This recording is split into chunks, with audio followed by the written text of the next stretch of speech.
நாம் வாசிக்கலாம். லூக்கா 13ஆம் அதிகாரம் 23வது வசனம். லூக்கா 13ஆம் அதிகாரம் 23வது வசனம். அப்பொழுது ஒருவன் அவரை நோக்கி, ஆண்டவரே, ரட்சிக்கப்படுகிறவர்கள் சில பேர் தானோ என்று கேட்டான். அதுக்கு மேல் வசனத்தை நம்ம வாசிச்சோன்னா, அவர் எருசலேமுக்கு பிரயாணமாய் போகும்போது பட்டணங்கள் தோறும் கிராமங்கள் தோறும் உபதேசம் பண்ணி கொண்டு போனார். இயேசு கிறிஸ்து என்ன பண்ணாரா? பட்டணங்கள் தோறும் கிராமங்கள் தோறும் அவர் உபதேசம் பண்ணி கொண்டே போகிறார், அல்லது சத்தியத்தை அறிவித்து கொண்டே போகிறார். யார் பிரசங்கம் பண்ணுறது? இயேசு கிறிஸ்து தான் பிரசங்கம் பண்ணிகிட்டே இருக்கிறார் இல்லையா? கர்த்தருடைய வார்த்தையை பேசிட்டு இருக்கிறார், தேவனுடைய ராஜ்யத்தை குறித்து பேசிக்கொண்டே வருகிறார். ஆனாலும் அங்கே ஜனங்கள் பெருசாக என்ன பண்ணலை, அவங்க தொடப்பட்டது போல் அங்கே தெரியலை.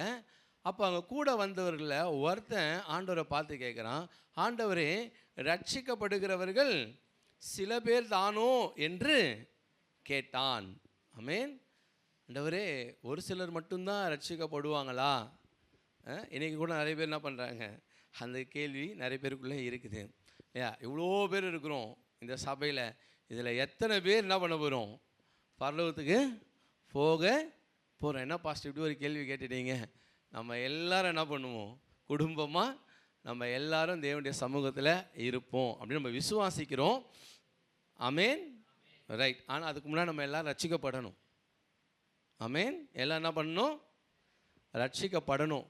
ரட்சிக்கப்பட்ட ரட்சிப்பின் அடையாளம் உங்கள் வாழ்க்கையில் வெளிப்படணும். ரட்சிப்பின் அடையாளமே தெரியலன்னு சொன்னால் அது கேள்விக்குறியாயிடும், சரிங்களா? அல்லது ரட்சிக்கப்பட்டவர்கள் ரட்சிக்கப்பட்ட அந்த அழைப்பில், அந்த அபிஷேகத்தில், அந்த அனலில் என்ன பண்ணணும்? இருக்கணும். அப்படியே சோர்ந்து போய் என்ன பண்ணக்கூடாது, பின்வாங்கி போனால் அவங்களும் வந்து சேருவாங்களாங்கிறது சந்தேகம்தான். சரி, ரைட். இங்கே அந்த சீஷன் கேட்கிறான், ஆண்டவரே, ரட்சிக்கப்படுகிறவர்கள் சில பேர் தானோ என்று கேட்டான். அதற்கு இயேசு என்ன சொன்னார்? இடுக்கமான வாசல் வழியாய் உட்பிரவேசிக்க பிரயாசப்படுங்கள். அநேகர் உட்பிரவேசிக்க வகை தேடினாலும் அவர்களாலே கூடாமற் போகும் என்று உங்களுக்கு சொல்லுகிறேன். இல்லையா? எனக்கு ரொம்ப பிடிச்ச பாட்டு பெக்மன்ஸ் பாட்டு இல்லையா? நிறைய பேர், எத்தனை பேர் அந்த பாட்டு கேட்டுக்கிறீங்க, பாடுறீங்கன்னு எனக்கு தெரியாது. ஆனால் நான் சிறுவனாக இருக்கும்போது எனக்கு ரொம்ப பிடிச்ச பாட்டில் அது ஒன்று. இடுக்கமான வாசல் வழி வருந்தி நுழைய முயன்றிடுவோம், சிரித்த முகமாய் இயேசுவின் பின்னே சிலுவை சுமந்து நடந்திடுவோம். ஆமென். அருமையான பாட்டு, எனக்கு ரொம்ப பிடிக்கும். அப்போ தான் எனக்கு ரொம்ப விரும்பி கேட்பேன் அந்த பாட்டு. இடுக்கமான வாசல் வழியாக என்ன பண்ணுங்க? உட்பிரவேசியுங்கள். ஆண்டவர் சொன்னார், இடுக்கமான வாசல் வழியாய் உட்பிரவேசிக்க பிரயாசப்படுங்கள். பரலோக ராஜ்யத்துக்குள்ளே நுழையிறதுங்கிறது நாம் நினைக்கிற மாதிரி ஒரு ஈஸியான ஒரு காரியம் கிடையாது. அப்படியே ஜாலியாக என்ன பண்ணலாம், நினச்ச மாதிரி ஜாலியாக நம்ம வாழ்ந்துக்கிட்டு இப்படி ஆடின்னு பாடிக்கின்னு பாப்கார்ன் சாப்பிட்டுக்கின்னு அப்படியே என்ன பண்ணலாம், ஒரு ஈஸியாக ஒரு காரில் அப்படி டிரைவ் போகிற மாதிரி அப்படியே ஈஸியாக பரலோக ராஜ்யத்துக்குள்ளே நுழையலாம் அப்படின்னு என்ன பண்ண முடியாது, நினைக்காதீங்க. அப்படி ஆண்டவர் சொல்லவே இல்லை. பரலோக ராஜ்யத்துக்குள்ளே நுழைவது என்பது, பரலோக ராஜ்யத்துக்குள்ளே நுழைந்து போகிற அந்த பாதை என்பது எப்படிப்பட்ட பாதையாக இருக்குன்னு சொன்னார்? அது இடுக்கமான வாசல் வழியாய் உட்பிரவேசிக்க பிரயாசப்படுங்கள். அந்த வாசல் ஒரு இடுக்கமான ஒரு வாசல் தான். எல்லாராலையும் அதுக்குள்ளே என்ன பண்ணிட முடியாது, அந்த வாசலில் நுழைஞ்சிட முடியாது. எல்லாராலையும் அந்த பாதையில் என்ன பண்ண முடியாது, ஈஸியாக போயிட முடியாது. நாம் நினைக்கிற மாதிரி அவ்வளோ ஈஸியாக, அவ்வளோ சுலபமாக, அவ்வளோ ஜாலியாக போகிற ஒரு காரியம் அது கிடையாது இல்லையா? ஆண்டவர் சொன்னார், அங்கே கேட்ட கேள்வி என்னது? ரட்சிக்கப்படுகிறவர்கள் சில பேர் தானோ அப்படின்னு கேட்டார். அதுக்கு ஆண்டவர் இன்டைரக்டாக சொல்லிட்டாரு, ஆமான்னிட்டார். டைரெக்டாக ஆமான்னு சொல்லலை. ஆண்டவர் அங்கே எப்படி சொல்கிறார்? இன்டைரக்டாக ஆமாம். ஒரு சிலர் தான் என்ன பண்ண போகிறாங்க? ஒரு சிலர் தான். அந்த ஒரு சிலர், அந்த வெகு சிலர் யார் அப்படின்னு சொன்னால், தங்களை ஒடுக்கி தங்களை கீழ்ப்படுத்தி அந்த இடுக்கமான வாசலுக்குள்ளே நுழைந்து உள்ள வரவங்க. ஆமேன். அவங்க தான் வந்து என்ன பண்ணுவாங்க, சேருவாங்க. அதிலும் கூட அநேகர் உட்பிரவேசிக்க வகை தேடினாலும் அவர்களால் கூடாமற் போகும் என்று உங்களுக்கு சொல்லுகிறேன். ஏன் ஆண்டவர் அப்படி சொல்கிறாரு? அநேகர் உட்பிரவேசிக்க என்ன பண்ணுவாங்களாம், வகை தேடுவாங்க, ஆனாலும் அவங்களால முடியாது. ஏன் முடியாது? எல்லாரும் வரணும் தானே ஆண்டவர் நினைக்கிறாரு. எல்லாரும் வரணும் தானே ஆசைப்படுறாரு. நான் தான் வாசல், நான் தான் வழி, நான் தான் எல்லாம்னு சொல்லிட்டாரு. அப்போ ஏன் அநேகர் பிரவேசிக்க வகை தேடினாலும் ஏன் அவர்களால் கூடாமல் போகுது? இதே மாதிரி ஆண்டவர் நிறைய இடத்துல சொல்லியிருப்பார் இல்லையா? அவர்கள் வகை தேடினாலும் அது அவர்களுக்கு என்ன பண்ணாது, கூடாது. ஏன் அப்படின்னா, இந்த இடுக்கமான வாசலுக்குள்ளே நுழைஞ்சி பிரவேசித்து உள்ளே பயணம் பண்ணணுன்னா முதல்ல சில காரியங்கள் நம்ம வாழ்க்கையில் இருக்கிற தேவையில்லாததெல்லாம் என்ன பண்ணணும், விட வேண்டியதெல்லாம் விடணும். அதெல்லாம் விட வேண்டியதெல்லாம் விட்டு ஒரு அர்ப்பணிப்போடு ஒரு தியாகத்தோடு இல்லையா, தேவனுடைய அந்த பரிசுத்த சிந்தையோடு உள்ள நுழைஞ்சு பிரவேசிக்க வகை தேடுறவங்களால் மட்டும்தான் அது கூடும். நான் இருக்கிற மாதிரியே இருப்பேன், நான் என்னை மாற்றிக்க மாட்டேன், என் காரியத்தை எதுவுமே நான் என்ன பண்ண மாட்டேன், விட்டு கொடுக்க மாட்டேன், நான் இப்படி தான் என்ன பண்ணுவேன், நெஞ்ச நிமித்தின்னு தான் என்ன பண்ணுவேன், அப்போ தான் நான் நடப்பேன், அப்புறம் எப்படி தான் பிரவேசிப்பேன்னா அவங்களால வகை தேடினாலும் அது கூடாது. அவங்களால அது கூடாது. அவங்க பரலோகத்துக்கு வரணும்னு நினச்சாலும் அவங்கள மாற்றிக்காத வரைக்கும், அவங்க சிந்தை மாறாத வரைக்கும், இந்த இடுக்கமான வாசலில் நான் என்னை ஒடுக்கி கீழ்ப்படுத்தி உள்ளே பிரவேசிப்பேன் அப்படிங்கிற அந்த சிந்தை அவங்களுக்கு வராத வரைக்கும், என்ன பிரச்சனைகள் போராட்டங்கள் வந்தாலும் என்ன பாடுகள் வந்தாலும் நான் பின்வாங்க மாட்டேன் அப்படிங்கிற அந்த சிந்தை அவங்களுக்குள்ளே உருவாகாத வரைக்கும், அந்த மன உறுதி இல்லாத வரைக்கும் அவங்க பிரவேசித்து உள்ளே வரணும்னு முயற்சி பண்ணாலும் அது அவங்களால கூடாது, அது அவங்களால முடியாது. அதனால தான் ஆண்டவர் சொன்னார், அநேகர் உட்பிரவேசிக்க வகை தேடினாலும் அவர்களால் கூடாமற் போகும் என்று உங்களுக்கு சொல்லுகிறேன். அது மாத்திரமல்ல, ஆண்டவர் அங்கே அடுத்த வசனம் சொல்கிறாரு, வீட்டு எஜமான் எழுந்து கதவை பூட்டின பின்பு நீங்கள் வெளியே நின்று ஆண்டவரே ஆண்டவரேன்னு சொன்னாலும் என்ன பண்ணாது, கதவு திறக்காது. அதுக்கும் ஆண்டவர் டைம் வச்சுட்டார் இல்லையா? உன்னை ஒடுக்கி உன்னை கீழ்ப்படுத்தி என்ன பண்ணணும், அந்த இடுக்கமான வாசலுக்குள்ளே நுழைஞ்சு உள்ளே என்ன பண்ணணும், வரணும். அப்படி வந்தால் என்ன பண்ணலாம், பரலோக ராஜ்யத்தில் ரட்சிக்கப்படுகிறவர்கள் சில பேர் தானோ என்று கேட்ட கேள்விக்கு தான் சொன்னார். சில பேர் வகை தேடினாலும் ஆசைப்படுவாங்க, பரலோகத்துக்கு வரணும்னு ஆசை எல்லாருக்கும் இருக்குதுல்ல, யாருக்கு தான் இல்லை? ஒரு 5000 பேர் வராங்கன்னா 5000 பேருக்கு அந்த ஆசை இருக்குது. ஆனால் 5000 பேரும் தங்களை விட வேண்டியதெல்லாம் விட்டுட்டு தங்களை சுத்திகரித்து கொண்டு அந்த இடுக்கமான வாசலுக்குள்ளே நுழைஞ்சு வரத்துக்கு பிரயாசப்படுறாங்களன்னா அதெல்லாம் பண்ண மாட்டாங்க. அதெல்லாம் என்ன வேணாம், அதெல்லாம் வேணாம். ஆனால் என்ன வந்துடணும், பரலோகத்துக்கு வந்துடணும், எப்படியாகிலும் வந்துடணும். இந்த இந்த இந்த வார்த்தை தான் எனக்கு எப்பவுமே பிடிக்காது. எப்படியாகிலும், அதுனா அது எப்படியாகிலும்லாம் வர முடியாது. எப்படியாகிலும் என்னை கூட்டின்னு போயிடுங்க ஆண்டவரே, எப்படியாவது என்னை கூட்டின்னு போயிடுங்கப்பா, எப்படியாவது என்ன, இந்த எப்படியாவது ஆண்டு சொல்லணும். முதல்ல நான் எப்படி இருக்கணும்னு சொல்லணும். அப்படி இருந்தால் நீ என்ன பண்ணுவேன், வருவேன். எப்படியாச்சும் என்னை என்ன பண்ணிடுங்க, நான் இப்படி தான் இருப்பேன், நான் இப்படி தான் வாழ்வேன், நான் இப்படி தான் செய்வேன், இப்படி தான் பண்ணுவேன், என்னை எப்படியாவது பரலோகத்துக்குன்னு போயிடுங்கப்பா இல்லையா? அதெல்லாம் நடக்கவே நடக்காது. கர்த்தர் சொன்ன அவருடைய வார்த்தையின்படி நாம் நம்மை ஒடுக்கி கீழ்ப்படுத்த வேண்டும். ஆமென் இல்லையா? பவுல் சொல்லும்போது சொல்லுவார், நான் என் சரீரத்தை ஒடுக்கி கீழ்ப்படுத்துகிறேன், என் சரீரத்தை ஒடுக்கி நான் கீழ்ப்படுத்துகிறேன் இல்லையா? அப்போ தான் என்னால் என்ன பண்ண முடியும், ஜீவ கிரீடத்தை பெற முடியும். ஹல்லேலூயா, கர்த்தர் நல்லவர். சரி, நாம் வாசிக்கலாம். 1 நாளாகமும் 21 அதிகாரம் 22வது வசனத்திலிருந்து நாம் வாசிக்கலாம். நம்மளுடைய சொன்ன பரலோக ராஜ்யத்துக்குள்ளே நுழையணும் அப்படின்னு சொன்னால் நாம் என்ன பண்ணணும்? இடுக்கமான வாசல் வழியாக என்ன பண்ணணும்? உள்ளே பிரவேசிக்க வேண்டும். சில காரியங்களை நம்முடைய வாழ்க்கையிலேருந்து நம்ம என்ன பண்ணணும்? விட வேண்டியதெல்லாம் என்ன பண்ணணும்? விடணும். ஆவிக்குரிய வாழ்க்கையில் நாம் ஒரு விலைக்கரையும் செலுத்தாமல் எதையும் என்ன பண்ண முடியாது? ஆண்டருக்கென்று நாம் செய்ய முயற்சிக்க முடியாது இல்லையா? ஒரு பெரிய விலைக்கரையும் செலுத்தாமல் தேவனுடைய ராஜ்யத்தில் நாம் எதுவும் செய்ய முடியாது. ஒரு பழமொழி ஒன்று சொல்லுவாங்க, கடை தேங்காய் எடுத்து வழிப்புள்ளியாருக்கு ஒருத்தன் உடைச்சானான். அவனுக்கு அவ்வளோ பக்தி. அவனுக்கு எவ்வளோ பக்தி? ரொம்ப பக்தி. அந்த பக்தி முக்தி அவன் என்ன பண்ணான்னா, கடை தேங்காயெல்லாம் எடுத்து வழியில் இருக்கிற பிள்ளையாருக்கெல்லாம் உடச்சிட்டே போனானா. அதில் எந்த பக்தியுமே கிடையாது இல்லையா? நம்முடையதை நாம் எடுத்து தியாகமாய் கர்த்தருக்கென்று என்ன பண்ணணும்? கொடுக்க வேண்டும். அப்படி கொடுக்கும்போது தான் கர்த்தர் அதை என்ன பண்ணுறாரு? ஏற்றுக்கொள்ளுகிறார்.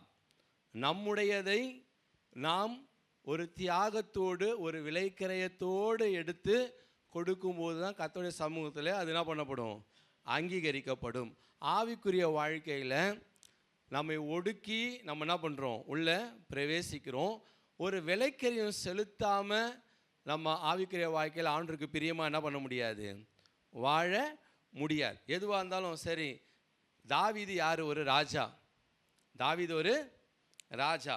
அந்த ராஜாவுடைய நிலத்தில் தான் இவங்க எல்லாருமே என்ன பண்ணுறாங்க? அவனுடைய ராஜ்யத்துக்கு எல்லைக்கு உட்பட்டவங்க எல்லாருமே யாருக்குரியவங்க தான்? ராஜாவுடைய அதிகாரத்திற்கு கட்டுப்பட்டவங்க. அப்போ அந்த ஓர்னானுடைய நிலங்களை எல்லாமே யார்கிட்ட தான் வருது? ராஜா கீழே தான் வருது. அவர் தான் பாதுகாக்கிறாரு, அவர் தான் எல்லாமே பண்ணுறாரு. ராஜாவுக்கு அந்த நிலத்தை அவன் என்ன பண்ணுறான்?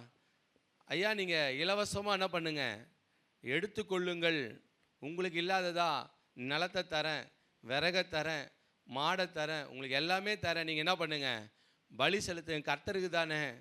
ஆனால் தாவீது அங்கே சொல்லுகிற காரியம் என்ன? நான் கர்த்தருக்கு ஒரு காரியத்தை நான் செய்கிறேன். யார் செய்கிறது? நான் செய்கிறேன். நான் செய்யணும் கர்த்தருக்குன்னு சொன்னால் அது எல்லாத்தையும் ஓசியில் வாங்கி என்ன பண்ண மாட்டேன். எல்லாத்தையும் ஓசியில் வாங்கிட்டு நான் போய் கர்த்தருக்கு என்ன பண்ணுறேன்? பெருசாக பலிட்டு நின்னா ஆண்டு பாப்பா என்ன பண்ணுற நீ அப்படின்னு கேட்பார் இல்லையா? அப்போ தாவீது அவன் செலுத்த வந்த பலிக்கான விலை கிரயத்தை யார் தான் செலுத்துகிறா? தாவீது அதுக்கான விலை கிரயம் எவ்வளோ காசு அங்கே கொடுத்தாரா? கிட்டத்தட்ட 600 சேக்கலுக்கு கொடுக்குறார். அவ்வளோ விலை கிரயத்தை கொடுத்து அவங்ககிட்ட என்ன பண்ணுறாரு? அதை வாங்குகிறார். 600 சேக்கல் நிறை பொன். அது ஒரு சாதாரண விலைக்கரையும் கிடையாது. ஒரு பெரிய விலைக்கரையத்தை என்ன பண்ணுறார்? தாவீது கொடுத்து அதை வாங்கி கர்த்தருக்கென்று பலியை செலுத்தினார். ஆமென். ஆகவே தேவனுடைய ராஜ்யத்தில் நாம் விலைக்கரையும் செலுத்தாமல் நாம் எதையுமே என்ன பண்ண முடியாது, செய்ய முடியாது. ப்ராப்பராக சரியான ஒரு விலைக்கரையத்தை என்ன பண்ணணும்? கர்த்தருக்கு நாம் தேவனுடைய ராஜ்யத்தில் செலுத்த வேண்டும். தேவனுக்கென்று எதையுமே நம்ம என்ன பண்ணாமல், இழக்காமல், எதையும் செய்யாமல் எல்லாம் அப்படியே ஈஸியாக என்ன பண்ணிடலாம், ஈஸியாக ஏதாவது செய்யலாம் அப்படின்றவங்க தேவனிடத்தில் இந்த ஆசீர்வாதத்தையும் பெறவும் முடியாது, பரலோக ராஜ்யத்துக்குள்ளே நுழையவும் முடியாது. ஆமென்.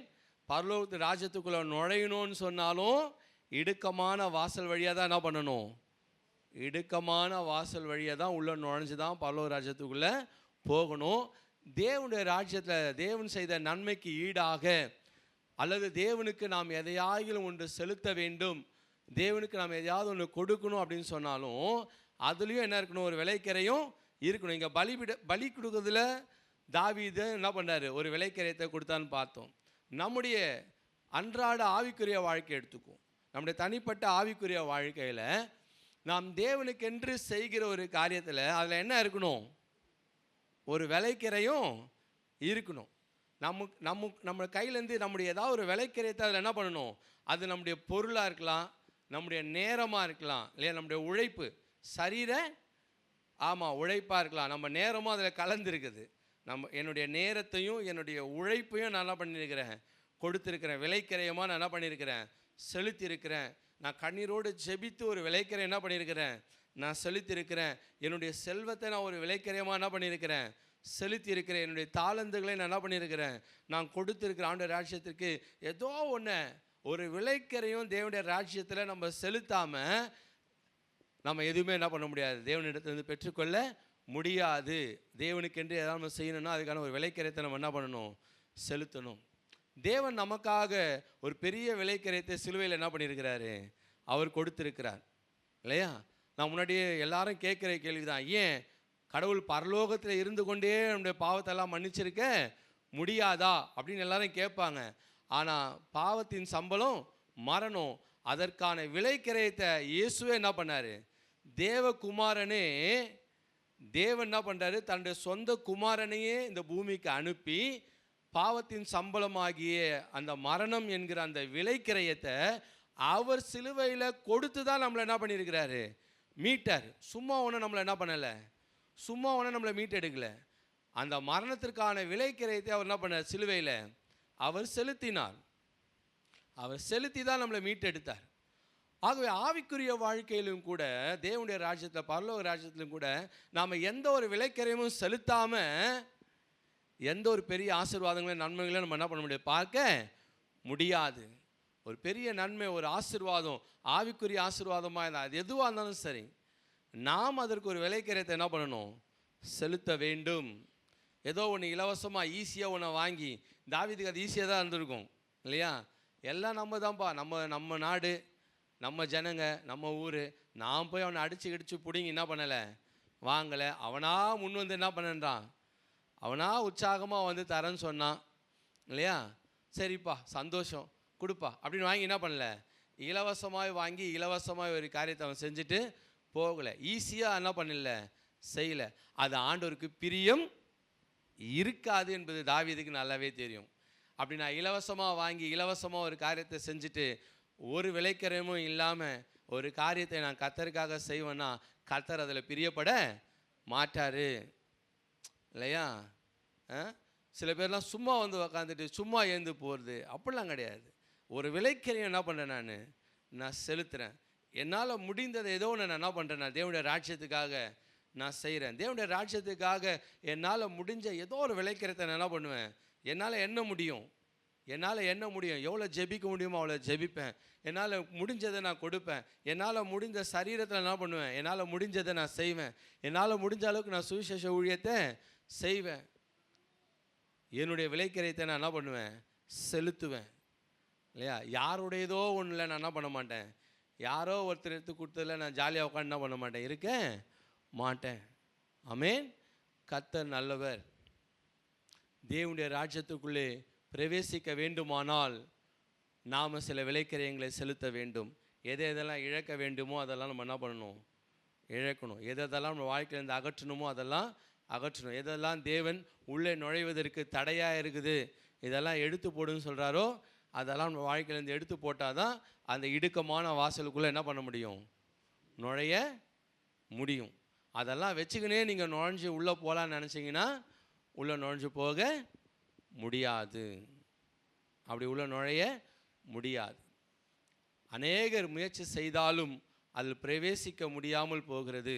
அவர்களால் அது கூடாமல் போகிறது. ஏனென்றால் அவர்கள் எதையும் இழப்பதற்கு ஆயத்தமாக இல்லை. அந்த விலைக்கரையத்தை செலுத்துறதுக்கு அவங்க ஆயத்தமாக இல்லை. அதனால் அவங்களால உள்ளே பிரவேசிக்க முடியலை. ஆவிக்குரிய வாழ்க்கையில் ஒரு ஈஸியான ஒரு ஆவிக்குரிய வாழ்க்கை என்ன பண்ணலாம், ஒரு ஈஸியான ஒரு ஆவிக்குரிய வாழ்க்கையை வாழலான்னா அது அங்கே எந்த ஒரு நன்மையும் எந்த ஒரு ஆசீர்வாதத்தையும் நம்ம என்ன பண்ண பார்க்க முடியாது. யார் உண்மையாகவே பிரயாசப்படுகிறார்களோ, யார் உண்மையாகவே அதற்கான விலைக்கரையத்தை, ஆவிக்குரிய ஒரு விலைக்கரையத்தை, தேவன் எதிர்பார்க்கிற ஒரு விலைக்கரையத்தை யார் செலுத்துகிறாங்களோ அவங்க வாழ்க்கையில் ஆண்டவர் பெரிய நன்மைகளை என்ன பண்ணுறாரு, கொடுக்குறார். தேவன் அதில் பிரியப்படுகிறார். அந்த பலியை அவர் என்ன பண்ணுறாரு, ஏற்றுக்கொண்டார் இல்லையா? ஒருவேளை ஓசியில் தாவீது அதை செலுத்தியிருந்தார்னா கர்த்தர் அதில் பிரியப்பட்டிருப்பாராங்கிறது ஒரு பெரிய கேள்விக்குறி தான். சரி, ரைட். கர்த்தர் நல்லவர். நாம் வாசிக்கலாம். லூக்கா 14ஆம் அதிகாரம் 15வது வசனத்திலிருந்து. ரைட். இந்த சம்பவம் நம்ம எல்லாருக்குமே தெரியும். முதல்ல ஆண்டவர் சொன்னார், பரலோக ராஜ்யத்துக்குள்ளே அதில் பிரவேசிப்பதே ரொம்ப கஷ்டம், அது ஒரு இடுக்கமான வாசல், அது ஒரு இடுக்கமான வாசல், அதுக்குள்ளே பிரவேசிக்கிறவர்களே ஒரு சிலர் தான், வெகு சிலர் தான் அப்படின்னு ஆண்டவர் சொல்லிட்டாரு. ரைட். இப்போது இங்கே பரலோக ராஜ்யத்தினுடைய அழைப்பு இல்லையா, பரலோக ராஜ்யத்தினுடைய அந்த அழைப்பை, அந்த மேன்மையை பார்க்குறோம். அங்கே பேசும்போது பந்தி இருந்த ஒருத்தன் சொல்கிறான், தேவனுடைய ராஜ்யத்தில் போஜனம் பண்ணுகிறவன் பாக்கியவான் என்று சொல்லும்போது ஆண்டவங்க என்ன பண்ணுறாரு, ஒரு ஓமையை சொல்கிறார். அந்த கடைசி வசனத்தை முதல்ல வாசிக்கிறோம். 24வது வசனத்தை வாசிங்க. 24. அது அழைக்கப்பட்டிருந்த அந்த மனுஷரில் ஒருவனாகிலும் என் விருந்தை ருசி பார்ப்பதில்லை என்று சொன்னார். அதாவது சில நேரத்தில் சில கேள்விலாம் வரும். அழைக்கப்பட்டவர்கள் பெரியவர்களா, தெரிந்து கொள்ளப்பட்டவர்கள் பெரியவர்களா? யார்? இப்படிலாம் சில இடத்துல சில கேள்விலாம் கேட்பாங்க இல்லையா? யார் விசேஷமானவர்கள், அழைக்கப்பட்டவர்களா, தெரிந்து கொள்ளப்பட்டவர்களா? சரி, அதெல்லாம் அப்புறமா நீங்கள் வீட்டில் போய் என்ன பண்ணுங்கள், தனியாக யோசிச்சுங்க. இங்கே பார்க்கிறோம், அழைக்கப்பட்டிருந்த அந்த மனுஷரில் ஒருவரும் என் விருந்தை ருசி பார்ப்பதில்லை அப்படின்னு ஆண்டவர் சொல்கிறாரு. இவங்க எல்லாருமே அழைக்கப்பட்டவங்க இல்லை, இவங்க எல்லாருமே யார்? அழைக்கப்பட்டவங்க. ஆனால் இந்த அழைக்கப்பட்டவங்க, அழைப்பை பெற்றவங்க, தேவன் எவ்வளோ பெரிய ஒரு காரியத்துக்காக என்ன பண்ணியிருக்கிறாரு, அழைத்திருக்கிறார் என்பதை இவர்கள் கொஞ்சம் கூட என்ன பண்ணலை, புரியாமல் அதை என்ன பண்ணுறாங்க, அசட்டை பண்ணுவதை நாம் பார்க்கிறோம். உதாசீனப்படுத்தி பலவிதமான சாக்கு போக்குகளை என்ன பண்ணுறாங்க, ஒவ்வொரு காரணங்களாக அவங்க என்ன பண்ணுறாங்க சொல்கிறாங்க. அப்போ தான் நான் சொல்கிறாங்க, நான் கல்யாணத்துக்கு போகணும். கல்யாணத்துக்கு போனேன் இல்லை, இப்போ தான் நான் கல்யாணம் பண்ணியிருக்கிறேன். அந்த வசனத்தை வாசிடுவோமா? 18வது வசனத்தை வாசிங்க. சரி, 3 பேர் 3 காரணம் சொல்கிறாங்க. 3 பேரும் ஒவ்வொரு காரணம் சொல்கிறாங்க இல்லையா? நம்ம கூட சில நேரத்தில் இந்த சில காரியம் முக்கியமான ஊழியத்துக்கு என்ன கூடும்போது ஒவ்வொருத்தர் என்ன பண்ணுவாங்க, ஒவ்வொருத்தரும் ஒரு காரணம் சொல்லுவாங்க. பாஸ்டர், நான் அங்கே கல்யாணத்துக்கு போகணும், பாஸ்டர் நாங்கள் வீடு திறப்புழாவுக்கு போகணும், பாஸ்டர் நான் அங்கே போகணும், பாஸ்டர் நான் இங்கே போகணும். ஆனால் முதல் 2 பேரை பார்த்தீங்கன்னா மன்னிக்கும்படி கேட்டாங்களா இல்லையா? காரணத்தையும் சொல்லிட்டாங்க, பின்னாடி என்ன சொல்கிறாங்க, எங்களை மன்னிக்கும்படி கேட்டுக்கொள்கிறேன், மன்னிக்கும்படி கேட்டுக்கொள்கிறேன். ஆண்டவர் அவங்கள மன்னிச்சாரா? இந்த எஜமான் அவங்கள மன்னிச்சாரா? அவங்க மன்னிப்பு கேட்குறேன்னு சொன்னாங்க. மன்னிச்சுக்க சொல்லுங்கள், எங்களால் வர முடியல. நீ மன்னிச்சுக்கன்னு சொன்னாலும் ஆண்டவர் மன்னிக்க மாட்டார். எல்லா நேரத்துலையும் என்ன பண்ணிட மாட்டார், ஆண்டவரே மன்னிச்சுங்க ஆண்டவரே, நான் இது செஞ்சுட்டு வந்துடுறேன் ஆண்டவரே. நம்ம கூட நேரம் சொல்லுவோம் இல்லை, செய்யறதுக்கு முன்னாடியே கேட்போம், ஆண்டவரே நான் மன்னிச்சிடுங்கப்பா அப்படின்னு சொல்லிட்டு அதை செய்யறதுக்கு என்ன பண்ணுவோம். அப்போ செய்யறதுக்கு முன்னாடி அது தப்புன்னு தெரியுது உனக்கு, செய்யறதுக்கு முன்னாடியே அது தப்புன்னு தெரியுது, அதுக்கு முன்னாடியே மன்னிப்பும் கேட்டுட்டு என்ன பண்ணுறது, ஆண்டவரே நான் மன்னிச்சிடுங்க ஆண்டவரேன்ட்டு போய் செய்கிறது இல்லையா? ஆண்டவர் சொல்லுவார், நீ கேட்டதெல்லாம் ஆண்டவர் மன்னிக்கணும்னு ஒன்று அவருக்கு ஒன்றும் கட்டாயம் ஒன்றும் கிடையாது. சில விஷயங்கள் ஆண்டவர் மன்னிக்க மாட்டார், அவருடைய கான்சிக்வன்ஸை தான் நம்ம என்ன பண்ண வேண்டியிருக்கோம், பார்க்க வேண்டியது இருக்கும். ஆகவே அநேக நேரத்தில் இந்த சாக்கு போக்குகளை என்ன பண்ணுறாங்க சொல்லுவது, அதை அவர் எப்படி எடுத்துக்கொள்கிறாருன்னா அவரை அசட்டை பண்ணுவதாக அவர் என்ன பண்ணுறாரு, எடுத்துக்கொள்ளுகிறார். அவங்க சொன்ன காரணங்களை அந்த எஜமான், அந்த ராஜா எப்படி எடுத்துக்கிறாரு, தன்னை அசட்டை பண்ணினதாக அவர் எடுத்துக்கொள்கிறாரு. அவங்க அவர் மன்னிக்கலன்னு தான் நம்ம பார்க்குறோம் இல்லையா? அந்த அழைக்கப்பட்டவர்களில் ஒருவரும் என் விருந்தில் என்ன பண்ணது கிடையாது, ருசி பார்ப்பதில்லை. யார் யாரெல்லாம் தேவையில்லாமல் தேவனுடைய ராஜ்யத்தில் காரணங்களை, சாக்கு போக்குகளை, இதனால் அதனால் இந்த காரணங்களை சொல்கிறவங்க யாருமே பரலோக ராஜ்யத்துக்குள்ளே என்ன பண்ண முடியாது, ஆட்டுக்குட்டியாவுடைய கல்யாண விருந்தில் அவங்க கலந்துக்க முடியாது. அதை தான் நம்ம முதல் வசனத்தை பார்த்தோம். 15வது வசனத்தில் தேவனுடைய ராஜ்யத்தில் போஜனம் பண்ணுகிறவன் பாக்கியவான் அப்படின்னு என்ன பண்ணான் அந்த ஆள் சொன்னாலே, அதுக்கு தானே ஆண்டு இதை சொல்ல வந்தார். ஆண்டு சொல்கிறாரு, இந்த மாதிரி தேவையில்லாத சாக்கு போக்குகளை, காரணங்களை சொல்லுகிறவர்கள் யாரும் என்ன பண்ண மாட்டாங்க, பிரவேசிக்க மாட்டாங்க. ஆண்டவர் ஒரு அழகான ஆசீர்வாதத்தை ஆயத்தம் பண்ணி வைக்கிறார். எதுக்காக ஆண்டு அழைக்கிறாரு, அவங்களெல்லாம் வேலை செய்வா கூப்பிட்டாரு, வாங்கப்பா என் வீட்டில் கொஞ்சம் வேலை இருக்குது, வந்து அந்த வேலையெல்லாம் என்ன பண்ணிட்டுங்க, கொஞ்சம் மரம் வெட்டணும் வாங்கன்னு கூப்பிட்டாரா? ஆண்டவர் அங்கே அழைச்சது ஒரு ஆசீர்வாதத்துக்காக. அவருடைய சந்தோஷத்தில் அவங்களும் என்ன பண்ணணும், என் சந்தோஷத்தில் நீங்களும் பங்கெடுத்துங்க.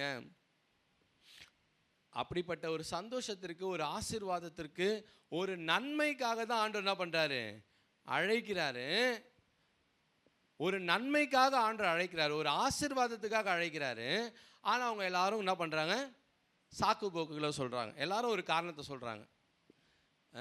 சபையில் எனக்கு பல வருஷமாக, கிட்டத்தட்ட 15 வருஷமாக இந்த சாக்கு போக்குகள்லாம் கேட்டு கேட்டு கேட்டு கேட்டு கேட்டு கேட்டு ரொம்ப சலிச்சு போய் இப்போ அது ரொம்ப சர்வசாதாரணமாக ஆகிப்போச்சு.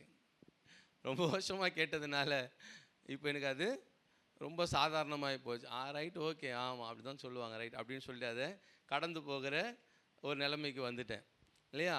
ஆனால் ஆண்டவர் எதற்காக அழைத்தார்? ஒரு ஆசீர்வாதத்திற்காக, ஒரு நன்மைக்காக இல்லையா?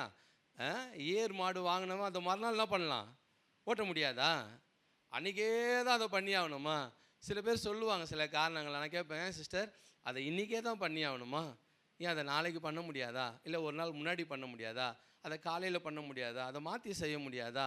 ஆண்டுடைய நேரத்துக்கு நீங்கள் அதை ஒதுக்க முடியாதா? இல்லையா? சில நேரத்தில் அதெல்லாம் நம்ம கேட்போம் இல்லையா? ஆகவே இங்கே அந்த எஜமான் ஒரு ஆசீர்வாதத்திற்காக அழைக்கிறார். சில நேரத்தில் நான் உங்களெல்லாம் வாங்க தேசத்துக்காக ஜெபிக்க அப்படின்னு கூப்பிடுறது எதுக்காக? அதன் மூலமாக நீங்கள் ஜெபிக்கும்போது உங்கள் வாழ்க்கையில் அந்த ஆசீர்வாதம் வரும். நீங்கள் வந்து ஜெபிக்கும்போது அதுக்கான நன்மை உங்கள் வாழ்க்கையில் வரும். நீங்கள் வாங்க ஜெபிங்க, அந்த ஆசீர்வாதத்தை பெற்றுக்கொள்ளுங்க. வாங்க ஜெபிங்க, விடுதலையை பெற்றுக்கொள்ளுங்க. வாங்க ஜெபிங்க, தேவனுடைய நன்மை என்ன பண்ணுங்க, பெற்றுக்கொள்ளுங்க. ஆனால் ஏன் அதை நம்ம தொடர்ந்து பண்ணிகிட்டே இருக்கிறோம்? ஏன்னா அது ஆசீர்வாதமானது. அது உங்கள் எல்லாருக்கும் ஆசீர்வாதத்தை கொடுக்கக்கூடியது. உங்கள் வாழ்க்கையில் அது ஆசீர்வாதத்தை கொண்டு வரும். அப்போ ஒரு நன்மை, ஒரு ஆசீர்வாதம் அதில் இருக்குது. வாங்க வாங்க வாங்க வாங்கன்னு அழைக்கும்போது நம்ம தொடர்ந்து அதை என்ன பண்ணிகிட்டே இருப்போம்? ஏதாவது ஒரு காரணத்தை நம்ம சொல்லிக்கொண்டே நாம் என்ன பண்ணுவோம்? சில நேரத்தில் தள்ளி போகிறோம். ஒரு ராஜா ஒருத்தர் இருந்தார். ஒரு ஊரில் ஒரு பாதையில் பார்த்தீங்கன்னா, ஒரு மலைப்பாதை, அதில் ஒரு பெரிய கல் என்ன பண்ணிடுச்சான்? ஒரு பெரிய கல் உருண்டு விழுந்துருந்தான். யாருமே அதை என்ன பண்ணலை, பார்க்கல, ஒன்றுமே என்ன பண்ணலை, ஒன்றும் செய்யாமல் போயிட்டாங்க. ஆனால் ராஜா என்ன பண்ணாரா, இந்த ஜனங்கள்லாம் என்ன பண்ணுறாங்க, அந்த அந்த கல் உருண்டு ஏரியில் வந்து விழுந்துடுச்சு. ஏரியில் விழுந்த கல் தண்ணி என்ன பண்ணுது, தடை செய்து. ஜனங்க கொஞ்சம் கூட அக்கறையே இல்லாமல் என்ன பண்ணுறாங்க, ஆளுக்கு போயிட்டுருக்குறாங்க. ஒரு நாள் ராஜா கொஞ்சம் தங்க காசுலாம் எடுத்து வந்தாரான். வந்து ஜனங்கள்லாம் பார்த்துருக்கும்போது அந்த ஏரியில் அந்த கல்லுக்கு அடியில் மேலேருந்து தூக்கி போட்டாரான் சில தங்க காசுல.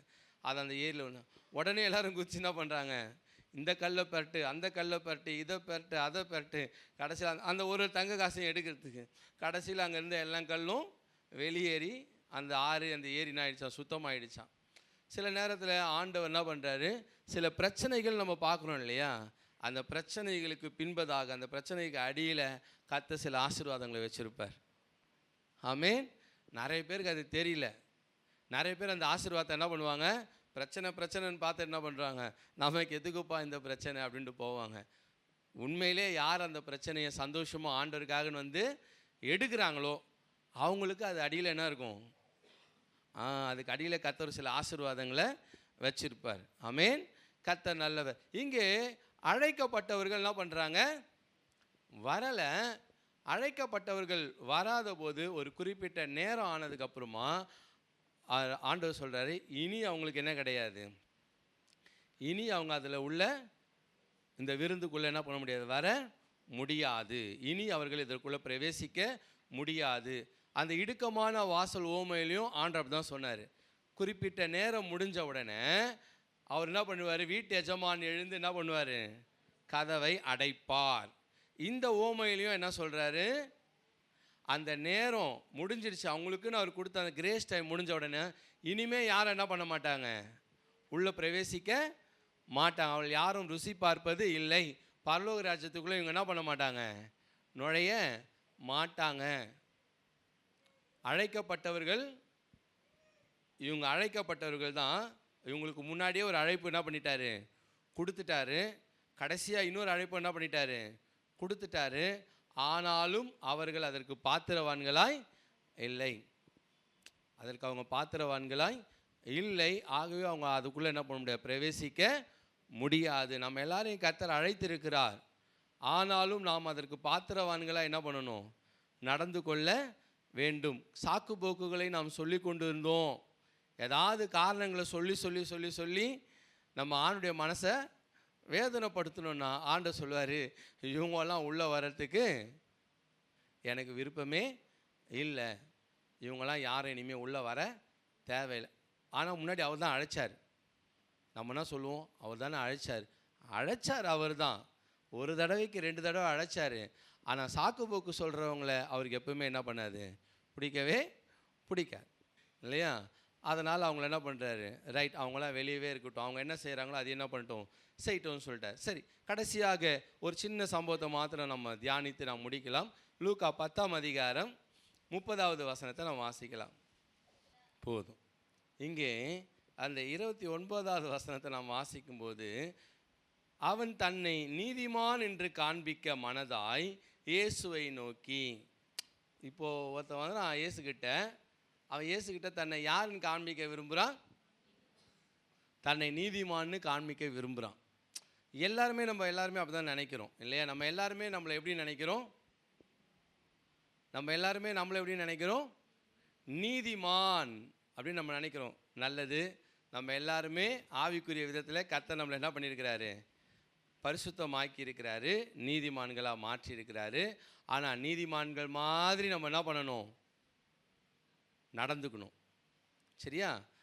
நம்மளை எப்படி பரிசுத்தப்படுத்தினாரோ அந்த பரிசுத்தத்துக்கு ஏற்ற மாதிரி நம்ம நடந்துக்கணும். நம்மளை ஆண்டவர் நீதிமானாக மாற்றிருக்கிறாருன்னா நம்ம எல்லாம் எப்படி நடந்துக்கணும், நீதிமான்களாய் நடந்துக்கணும். சரியா?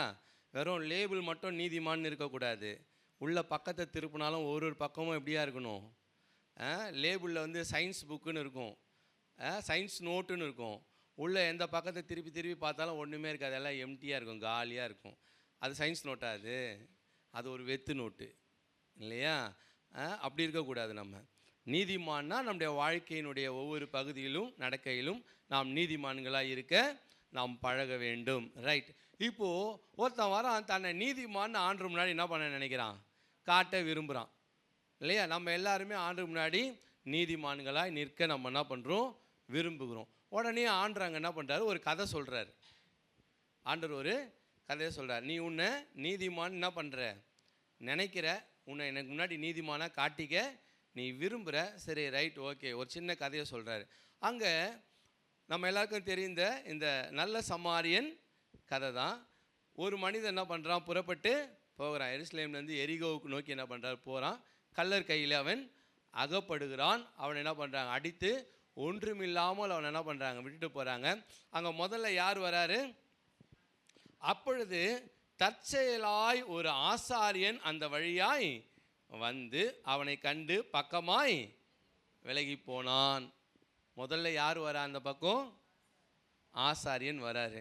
ஆசாரியன் வந்த உடனே அவர் பார்த்துட்டு என்ன பண்ணுறாரு, பக்கமாய் விலகி போனார். இது எல்லாமே நம்ம ஏற்கனவே பலமுறை தியானித்தது தான், அதனால் நான் ரொம்ப போல் சுருக்கமாக நம்ம கடந்து போவோம். ஆசாரியன் வராரு, பார்க்குறாரு, கடந்து என்ன பண்ணுறாரு, போயிட்டே இருக்கிறார்.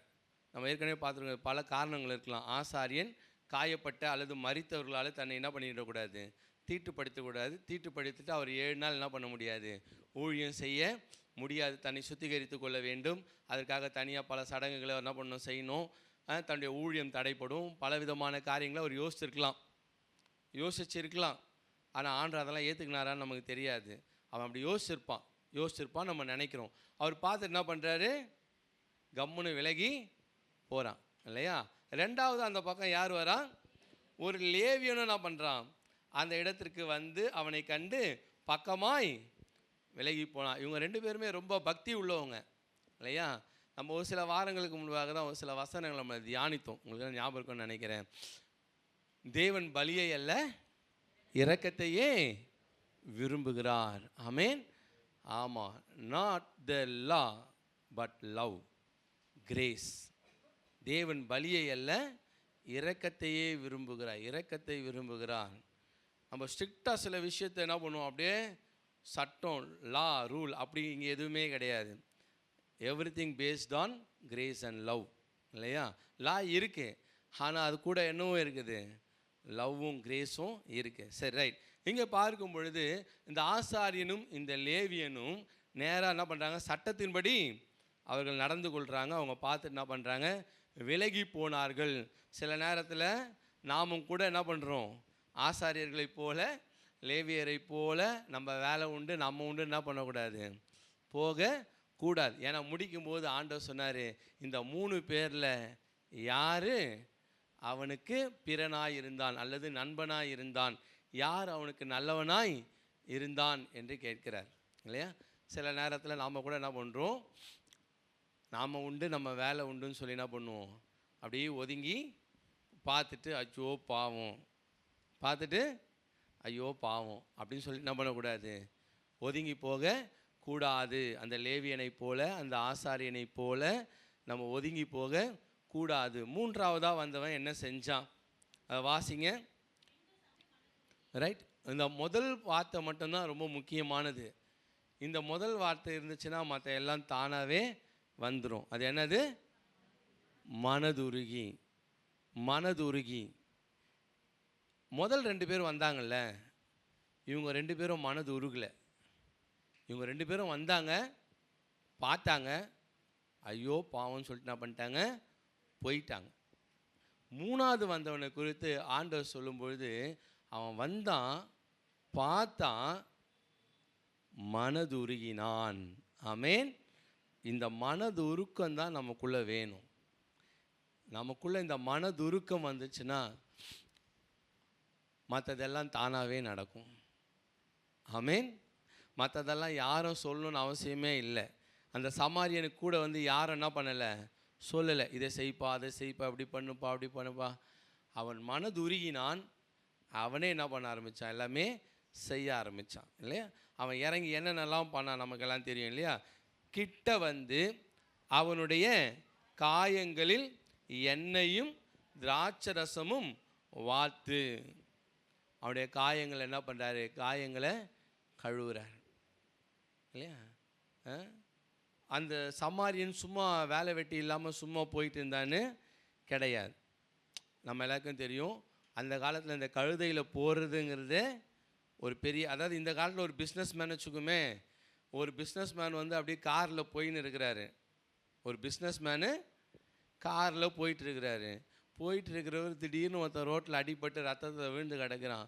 அவர் காரை நிறுத்திட்டு மெதுவாக இறங்கி வந்து அவனை பார்த்து அவன் காயத்தெல்லாம் என்ன பண்ணுறாரு, தொடச்சி அதுக்கு மருந்து போட்டு எண்ணெய் போட்டு இல்லையா அவனை பார்த்துக்கிறான்னு. அந்த மாதிரி தான் அந்த சமாரி என்ன பண்ணுறான், செய்கிறான். அவருடைய கழுதையிலேருந்து என்ன பண்ணுறான், இறங்கி வந்து அவரை பார்த்து அவருடைய காயங்களை தொடச்சி அதில் எண்ணெயும் திராட்சரசமும் வார்த்து. அந்த சமாரியன் வந்து ஐயோ எனக்கு நிறைய வேலை இருக்குது இல்லையா, நான் இன்றைக்கி போனால் தான் அந்த வேலையை முடிக்க முடியும், நான் போகலைன்னா அந்த வேலையை கெட்டு போயிடும், அந்த பிஸ்னஸை என் கையை விட்டு போயிடும், வியாபாரம் கெட்டுடும், அப்படி ஆகிடும் இப்படி ஆகிடும், எனக்கு எவ்வளோ வேலை இருக்குது, இவனை யார் தூக்குறது, நான் ஒரு ஆளாக இருக்கிறேன், எனக்கு உதவி செய்யறதுக்கு யாருமே இல்லை, இந்த ரத்தத்தோடு இருக்கிறவனை தூக்கி என்ன பண்ணுறது, என் கழுதை மேலே போடுறதா, என் காசை செலவு பண்ணுறதா, இதெல்லாம் எதுவுமே அவன் மனசில் என்ன பண்ணலை, தோணலை. அவன் மனசில் மனதுருக்கம் இருந்துச்சு. என்ன இருந்தது, மனதுருக்கம். வசனம் அழகாக சொல்லுது, அன்பே பிரதானம். ஆமென். நீ என்ன செஞ்சாலும் சரி, உன் சரீரத்தையே சுட்டெரிக்க ஒப்பு கொடுத்தாலும் அன்பு உனக்குள்ளே இல்லைன்னு சொன்னால் நீ செஞ்ச எல்லாமே வேஸ்ட்டு தான் இல்லையா. 1 கொரிந்தியர் 13ஆம் அதிகாரத்தில் நம்ம வாசிக்கிறோம், அன்பே பிரதானம். அன்பு, நீ அந்நிய பாஷை பேசலாம், நீ தீர்க்க தரிசனம் சொல்லலாம், நீ தான தர்மம் பண்ணலாம், உன் சரீரத்தை எரிக்க என்ன பண்ணலாம், ஒப்பு கொடுக்கலாம், நீ என்ன வேணால் பண்ணலாம். ஆனால் அன்பு உனக்குள்ளே இல்லைன்னு சொன்னால் நீ செஞ்ச எல்லாமே வேஸ்ட்டு தான், எல்லாம் வேஸ்ட்டு, நீ பண்ண எல்லாமே வீண். அப்போ எதை செய்தாலும் என்ன பண்ணுங்க, அன்போடு கூட செய்யுங்க. இங்கே அந்த சமாரியன் என்ன பண்ணுறான், அந்த அடிக்கப்பட்டவனை தன்னுடைய வாகனத்தின் மேலே, கழுதையின் மேலே என்ன பண்ணுறாரு, ஏற்றிக்கொண்டு சுய வாகனத்தின் மேல் ஏற்றி சத்திரத்துக்கு கொண்டு போய் அவனை பராமரித்தான். It took care. அவன் என்ன பண்ணிட்டாரு, பராமரித்தான். அவனை கூட்டின்னு போய் நேராக போட்டுட்டு, பா எனக்கு ரொம்ப வேலை இருக்குது, எப்படியோ தூக்கின்னு வந்து போட்டேன், இனிமேல் நீங்களாச்சு அவனாச்சு, அவனை எப்படியாவது பார்த்து என்ன பண்ணுங்க அனுப்பிவிடுங்க அப்படின்னு சொல்லிட்டு என்ன பண்ணல, என் வேலை முடிஞ்சிச்சுப்பா அவனை தூக்கின்னு வந்து போட்டேன் அப்படின்னு போல. அவனை பராமரித்தான். அவனை கொண்டு வந்து வச்சுட்டு சத்திரத்தில் அவனை பராமரித்தான். அவனை பராமரித்து அதற்கு பின்பதாக மறுநாளிலே, என்னைக்குங்க? அப்படின்னா என்ன செஞ்சுட்டு இருந்தான் அவங்க? அந்த நாள் அவன் அங்கே கூட தங்கி இருந்தான் இல்லையா? நான் முன்னாடியே சொன்னேன், அவன் வேலை வெட்டி இல்லாமல் சும்மா சுற்றி இருந்த ஊதாரிலாம் கிடையாது. அந்த சமாரியனுக்கும் வேலை இருந்தது. அவனும் ஒரு முக்கியமான ஆள் தான். அவனுடைய வாகனத்தில் அவன் என்ன வச்சுட்டு இருக்கிறான்? திராட்சை ரசம் வச்சுருக்கிறான், எண்ணெய் வைத்து கொண்டு இருக்கிறான், காசு வச்சுட்டு இருக்கிறான். அப்படின்னா அவன் சும்மா ஊதாரியாக சுற்றின்னு இருக்கிறவன் கிடையாது. ஏதோ முக்கியமான ஒரு வேலைக்கு போய் கொண்டு இருக்கிறவன் தான். ஆனாலும் ஒரு உயிர் ஒரு உயிர் என்று வரும்பொழுது வேலைலாம் ரெண்டாவது தான். ஆமென். எல்லாமே ரெண்டாவது. ஆண்டவர் அங்கே வேறு யாரையுமே குறிப்பில்லை. ஒரு பரிசேயன் போனான், ஒரு சதுசேயன் போனான், ஒரு வேதபாரகன் போனான் அப்படின்னு சொல்லலை. ஆண்டவர் இருக்குதுலேயே அன்னைக்கு எருசலேமில் வெரி வெரி இம்பார்ட்டண்ட்டான ஸ்பெஷல் ஜாப் செய்கிற ஹை கிரேடில் இருக்கிற 2 பேர் என்ன பண்ணுறாரு சொல்கிறார். ஒரு ஆசாரியனையும் ஒரு லேவியனையும் கொண்டு வராரு இல்லையா? பொதுவான சாதாரண ஒரு 2 பேர் ஆண்டவர் எக்ஸாம்பிளுக்கு சொல்லணும்னு இருந்தால், ஒரு கலிலேயன் அந்த பக்கம் போனான் இல்லையா, ஒரு வேதபாரகன் போனான், வேறு எப்படியும் சொல்லலை. 2 ஹை கிரேடில் இருக்கிற, இஸ்ரவேலை பொறுத்த வரைக்கும், எருசலேமை பொறுத்த வரைக்கும் ஹை கிரேட் பொசிஷனில் இருக்கிறவங்க யார் தான்? ஆசாரியனும் லேவியனும். அவங்க 2 பேரையும் சொல்லி தான் இதை சொல்கிறேன் இந்த ஓமையை. ஏன்னா நீ போய் செய்கிற எல்லா வேலையை விட ஒரு உயிர் ரொம்ப முக்கியமானது. நீ செய்கிற எல்லா வேலையை விட ஒரு உயிர் ரொம்ப ரொம்ப முக்கியமானது. ஏற்கனவே நான் சொல்லியிருப்பேன்னு நினைக்கிறேன், உங்களுக்கு எத்தனை ஞாபகம் தெரியல. சதி என்கிற ஒரு சிஸ்டத்தை ஒழிக்கணும் அப்படின்னு சொல்லிட்டு வில்லியம் கேரி ரொம்ப என்ன பண்ணார்? பாடுபட்டார். அதுக்காக அவர் மிகுந்த பிரயாசங்களை எடுத்தார். ஒரு நாள் ஞாயிற்றுக்கிழமை காலையில் செய்தி கொடுப்பதற்காக ஒரு ஆயத்தமாயிட்டு இருக்கிறார். காலையில் ஒரு 8 மணி ஆராதனை ஆரம்பிக்குதுன்னு வச்சுங்களேன். 8 மணிக்கு செய்தி சர்வீஸ் ஆரம்பிக்கும்போது இவர் தான் என்ன பண்ணணும்? போயிட்டு பிரசங்கம் பண்ணணும். ஆனால் 7 மணிக்கு இவருக்கு ஒரு தகவல் வருது. என்ன வந்தது? சதியை தடை செஞ்சிட்டாங்க, நிறுத்திட்டாங்க. கோர்ட்டு அதுக்கு என்ன பண்ணிடுச்சு? தடை விதிச்சிருச்சு. உடனே அவருக்கு அந்த அந்த அந்த காப்பி, அந்த தீர்ப்பு கிடைச்ச உடனே அவர் சொல்லிட்டாரு, யாரையாவது ஒருத்தரை பிரசங்கம் பண்ண சொல்லுப்பா. யாராவது ஒருத்தர் என்ன பண்ணிட்டோம்? யாரோ ஒருத்தர் என்ன பண்ணிட்டோம்? பிரசங்கம் பண்ணிட்டோம். எனக்கு அதை விட முக்கியமான வேலை இருக்குது. என்ன பண்ணணும்? ஓடி போய் கடகடன்னு அந்த பிரிண்டிங் ப்ரெஸ்ஸில் போய் அச்சு கோத்து உடனடியாக அதை ப்ரெஸ்ஸில் என்ன பண்ணணும்? அச்சிட்டு எல்லா கிராமங்களுக்கும், எல்லா ஊருக்கும், எல்லா பட்டணத்துக்கும் அனுப்பு. ஏன்னா நான் தாமதிக்கிற 1 மணி நேரம் 2 மணி நேரத்தில் யாராவது ஒருத்தர் என்ன பண்ணிவிடுவாங்க? நெருப்பில் போட்டு கொளுத்திடுவாங்க. சதியில் யாராவது ஒருத்தர் செத்துருவாங்க. அப்போனா என்ன? ஆராதனை அங்கே நடந்தாலும் நடக்கலாம், ஒரு வாரம் ஆராதனை நடக்கலாம் கூட பரவாயில்ல, ஸ்டாப் பண்ண பரவாயில்ல, இல்லை யாராவது பிரசங்கம் பண்ணால் கூட பரவாயில்ல, கர்த்தர் நல்லவர்னு சொல்லி ஏதாவது பிரசங்கம் பண்ணால் கூட பரவாயில்ல, போட்டோம். அதை விட முக்கியமானது எது? ஒரு உயிரும் என்ன பண்ணக்கூடாது? போக கூடாது. அது எனக்கு ரொம்ப முக்கியம். அப்படி தான் வில்லியம் கேரி என்ன பண்ணார்? ஓடினார். ஆகவே ஆண்டவர் இங்கே சொல்லும்போது கூட சொல்கிறாரு, நீ செய்கிற தேவனுக்கு செய்கிற எல்லா காரியம் நல்லது தான். ஆனால் அதே நேரத்தில் உன் கண் எதிர்க்க ஒரு உயிர் ஆமாம் கஷ்டப்பட்டுன்னு இருக்குதுன்னு சொல்லும்போது அது அதை விட ரொம்ப முக்கியமானது. அது அதை விட ரொம்ப முக்கியமானது இல்லையா? அங்கே போய் என்ன பண்ணுறாரு? அந்த சமாரியன் அங்கே கூட என்ன பண்ணாராம்? தங்கி இருந்தான், பராமரித்தான். It took care.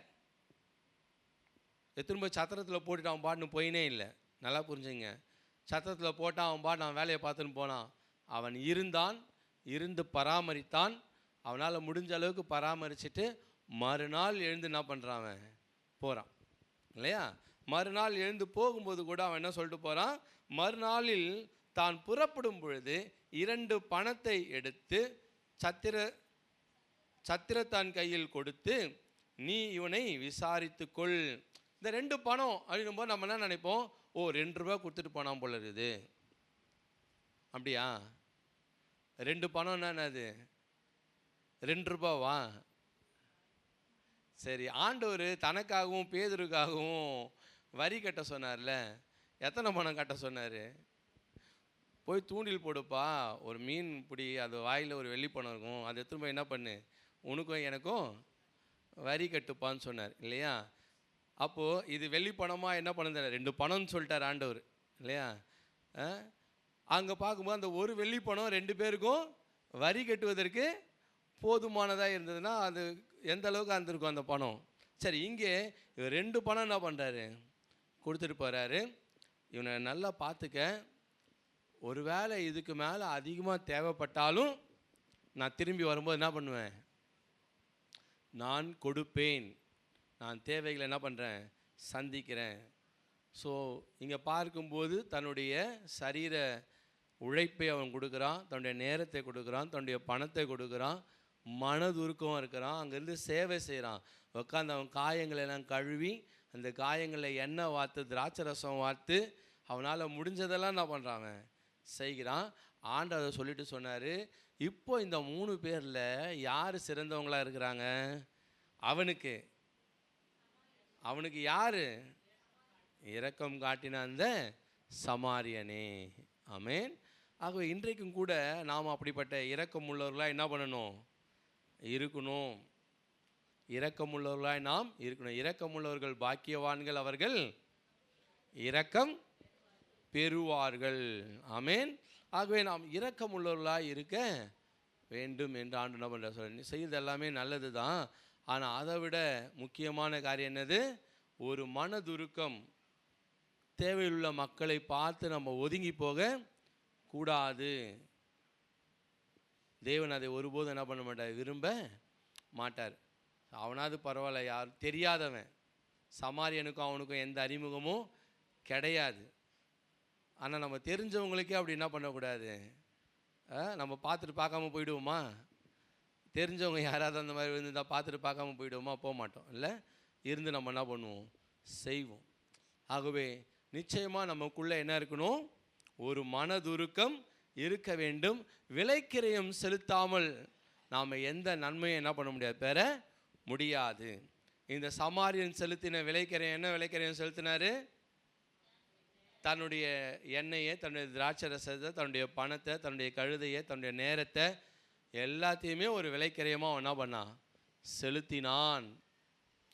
நிச்சயமாகவே அவன் ஆசீர்வதிக்கப்பட்டவன். ஆண்டவர் அதை நேரடியாக பார்த்தாரா இல்லை அவர் கண்களுக்கு மறைவானது எதுவுமே இல்லை. ஆண்டவர் சொன்ன ஓமையெல்லாம் நம்ம வெறும் ஓமையாக கதையாக தான் நம்ம நினைக்கிறோம். ஆனால் ஆண்டவர் அது போல் எத்தனையோ காரியங்கள் என்ன பண்ணியிருப்பார், அவர் பார்த்துருப்பார். ஹல்லேலூயா. கர்த்தர் நல்லவர், கர்த்தர் நல்லவர். ஆகவே இந்த நாளிலும் கூட நம்முடைய மனதில் நம்ம 3 காரியங்களை நல்லா ஆழமாக வச்சுக்கோ. 1, தேவனுடைய ராஜ்யத்துக்குள்ளே பிரவேசிக்கணும்னா இடுக்கமான வாசல் வழியாக தான் நம்ம என்ன பண்ணணும், பிரவேசிக்கணும்.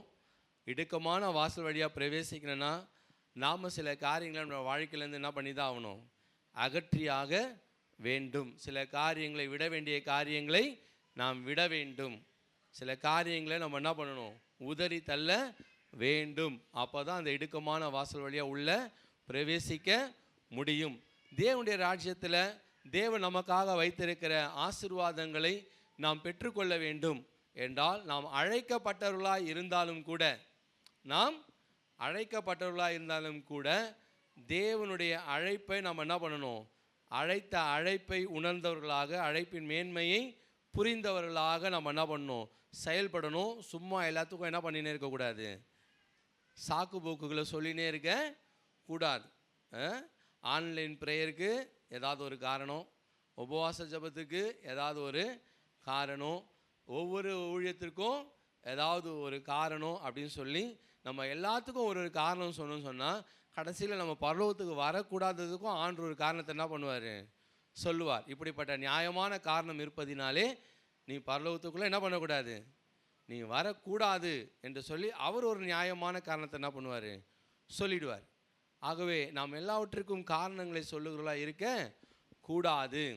தேவனுடைய காரியத்தை முதலாவது வைத்து மற்றதெல்லாம் நான் அப்புறம் வந்து பார்த்துக்கிறேன் இல்லையா, ஏர் மாடை நான் நாளைக்கு வந்து பார்த்துக்கிறேன், வீட்டு காரியங்களை நான் நாளைக்கு வந்து பார்த்துக்கிறேன் இல்லையா, திருமணமான காரியம் மற்ற நாளைக்கு வந்து பார்த்துக்கிறேன். இன்றைக்கி முதல்ல என் ராஜா என்ன பண்ணியிருக்கிறாரு, கூப்பிட்டுருக்கிறாரு, முதல்ல நான் அங்கே போகிறேன், அவருடைய சந்தோஷத்தில் பங்கு கொள்கிறேன், அவருடைய ஆசீர்வாதத்தில் பங்கு கொள்கிறேன், அதற்கு பின்பதாக வந்து நான் என்னுடைய காரியங்களை என்ன பண்ணுறேன், பார்க்கிறேன் அப்படின்னு சொன்னால் நம்ம நிச்சயமாகவே ஆசீர்வாதத்தை சுதந்தரித்து கொள்வோம். ஆமேன்.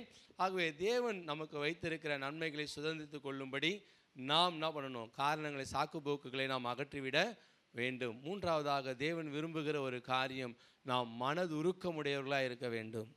ஆமேன். நான் எப்படிப்பட்டவர்களாக இருக்கணும்? மன உருக்கமுடையவர்களாக நாம் இருக்க வேண்டும். எல்லா நேரத்திலையும் அந்த ஆசாரியனை போல, அந்த லேவியனை போல நாம் காரணங்களை சொல்லிவிட்டு நாம் ஒதுங்கி போகிறவர்களாக இருக்க கூடாது. உண்மையான மனதுருக்கம் நம்மை நெருக்கி ஏவ வேண்டும். அன்பு இல்லாமல் நாம் செய்கிற எதுவும் தேவனுடைய சமூகத்தில் போவாது. விலைக்கிரயம் இல்லாமல் தாவீது ஆண்டவருக்கு ஒரு ஆராதனையை ஏறெடுக்கலை. அந்த காலத்தில் ஆராதனைங்கிறது தாவீதின் காலத்தில் பலியிட்டு ஆண்டவரை மகிமைப்படுத்துவது தான் ஆராதனை. தாவீது ஏறெடுத்த ஆராதனை ஒரு விலைக்கிரயம் இல்லாத ஒரு ஆராதனை கிடையாது. அதற்காக தாவீது ஒரு விலைக்கிரயத்தை செலுத்தினார். 600 சேக்கல் பொன்னை விலைக்கிரயமாக செலுத்தி தேவனை ஆராதித்தார். நாமளும் தேவனை ஆராதிக்க வரோம், எல்லாம் பண்ணுறோம். சும்மா என்ன பண்ண முடியாது, தேவனை ஆராதிக்க முடியாது. சும்மா ஆண்டவரை மகிமைப்படுத்த முடியாது.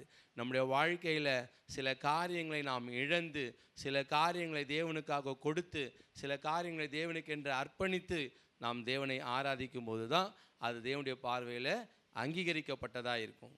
சும்மாவே நம்ம என்ன பண்ணுற முடியாது. ஒன்றும் இல்லாமல், எனக்கு எந்த நஷ்டமும் இல்லை, எந்த கஷ்டமும் இல்லை, எந்த இழப்பும் இல்லை, எந்த கமிட்மெண்ட்டும் இல்லை, எனக்கு எதுவுமே இல்லை, நான் அப்படியே நேராக ஆண்டரை ஆராதிச்சுட்டு போகிறேன்னா அந்த ஆராதனை ஒரு பலமுள்ள ஆராதனை இல்லை. அது ஒரு உண்மையான ஆராதனை இல்லை, அது ஒரு பலவீனமான ஆராதனை. ஆமேன். தேவன் அப்படிப்பட்ட ஆராதனையில் பிரியப்படுகிறவரும் அல்ல. ஒரே ஒரு காரியத்தை நான் சொல்லி முடிச்சிடுறேன், அது என் மனதில் இருந்ததுனால. நீங்கள் வீட்டில் போய் வாசிங்க. லூக்கா 17ஆம் அதிகாரத்தினுடைய 7-10 வீட்டில் போய் வாசிங்க, நேரம் இல்லை. லூக்கா 17ஆம் அதிகாரம் 7-10. அங்கே ஆண்டவர் ஒரு வேலைக்காரனை பற்றி சொல்லுவார். அந்த வேலைக்காரன் வயலில் காலையிலேருந்து வேலை செஞ்சுட்டு என்ன பண்ணுவான்? காலையிலேருந்து வேலை செஞ்சுட்டு வீட்டுக்கு வருவான். வீட்டுக்கு வந்த உடனே எஜமான் சொல்லுவார், முதல்ல போய் எனக்கு என்ன பண்ணு, எனக்கு சாப்பாடு போடு, அதுக்கப்புறம் நீ போய் ரெஸ்ட் எடுக்கலாம் அப்படின்வார். இல்லையா? சில நேரத்தில் அதை பார்க்கும்போது கொஞ்சம் கஷ்டமாக இருக்கிற மாதிரி இருக்கு. ஏன் இந்த எஜமான் பாவம் காலையிலேருந்து வயலில் வேலை செஞ்சுட்டு வரானே, அவன் வந்தோடனே கொஞ்சம் ரெஸ்ட் எடுக்கட்டுமே, ஏன் எஜமான் இப்படி நடந்துக்கிட்டாருன்னு. ஆனால் ஆண்டவர் அங்கே அது முக்கியமான, இது ஒரு பெரிய செய்தி, இதை ஒரு தனி செய்தியாக எடுக்கலாம். ஆனாலும் நீங்கள் வீட்டில் போய் என்ன பண்ணுங்கள், தியானிங்க. ஆண்டவர் அங்கே சொல்ல விரும்புகிற காரியம், சில நேரத்தில் என்னால் முடிஞ்சால் செய்கிறேன். நிறைய பேர் அப்படி தான் சொல்லுவாங்க, என்னால் முடிஞ்சால் செய்கிறேன், எனக்கு நேரம் இருந்தால் செய்கிறேன், என்னால் முடிஞ்சால் பார்க்குறேன் அப்படின்வாங்க. ஆண்டவர் சொல்றார், உனக்கு முடிஞ்சால் முடியல அப்படிலாம் கிடையாது, நீ இதை செய்யணும் அப்படின்னு சொன்னால் என்ன பண்ணணும்? செய்யணும். வேலையிலேருந்து வந்தவன் எனக்கு டயர்டாக இருக்குது, என்னால் முடியல, நான் முடிஞ்சால் செஞ்சுருப்பேன், என்னால் முடியல, நானே டயர்டாக இருக்கிறேன், அதெல்லாம் கிடையாது. ஆண்டவர் செய்யணுன்னா என்ன பண்ணணும்? செய்யணும். நீ முதல்ல எனக்கு சாப்பாடு போட்டுட்டு அப்புறமா நீ போய் என்ன பண்ணு, ரெஸ்ட் எடுப்பா. முதல்ல இதை செஞ்சுட்டு அப்புறம் போய் என்ன பண்ணு, இதை போய் செஞ்சுட்டு அப்போ கூட நான் முதல்ல இதை செய்யின்னு தான் சொன்னார். அப்புறம் போய் ரெஸ்ட் எடுக்கலாம். முதல்ல இதை என்ன பண்ணு, செய்.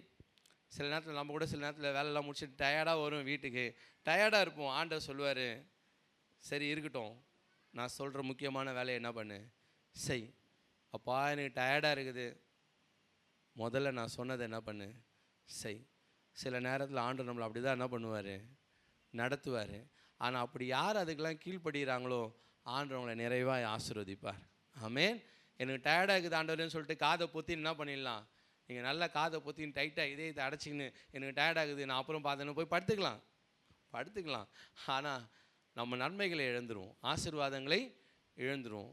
ஆண்டவர் சொல்லுக்கு கீழ்ப்படிந்து, இல்லையா, எவ்வளோ தான் டயர்டாக இருந்தாலும், எனக்கு எவ்வளோ தான் பலவீனமாக இருந்தாலும், எவ்வளோ தான் கஷ்டமாக இருந்தாலும் ஆண்டவர் உணர்த்துறாரு, ஆண்டவர் சொல்கிறாரு, ஆண்டவர் எதிர்பார்க்குறாரு, ஆண்டவர் செய்யணுன்றாரு.